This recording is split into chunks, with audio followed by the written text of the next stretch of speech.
Praise the lord. September 30వ తేదీ 2024. ఈరోజు దేవుని వాగ్దానము. మోసపోకుడి, దుష్ట సాంగత్యము మంచి నడవడిని చెరుపును. 1 కొరింథీయులకు రాసిన పత్రిక 15వ అధ్యాయం 33వ వచనం. ఈ వాక్యం ద్వారా మనం తెలుసుకోవాల్సిన విషయం ఏంటంటే, ముందుగా దుష్టులంటే ఎవరో చూద్దాం.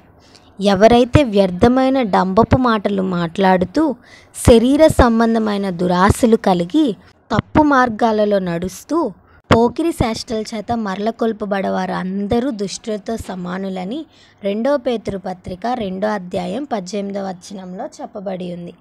అట్లాగే జ్ఞానుల సహవాసము చేయువాడు జ్ఞానము కలవాడగునని సామెతల్లో చెప్పబడి ఉంది. ఈరోజు ఈ వాక్యం వింటున్న నీవు ఎవరితో సహవాసం చేస్తున్నావు? దుష్టులతో చేస్తున్నావా, మంచివారితో చేస్తున్నావా? ఒకవేళ దుష్టులతో చేస్తున్నట్లయితే దేవుడు నీతోనే మాట్లాడుతున్నాడు. ఈ అంత్య దినాలలో దేవుడు నిన్నే హెచ్చరిస్తున్నాడు. కాబట్టి ఈ రోజు నుంచి దుష్ట సాంగత్యాన్ని విడిచిపెట్టి మంచివారితో సహవాసం చేద్దాం. అటువంటి ఆత్మ నడిపింపు దేవుడు మనందరికీ దయచేయునుగాక. ఆమేన్.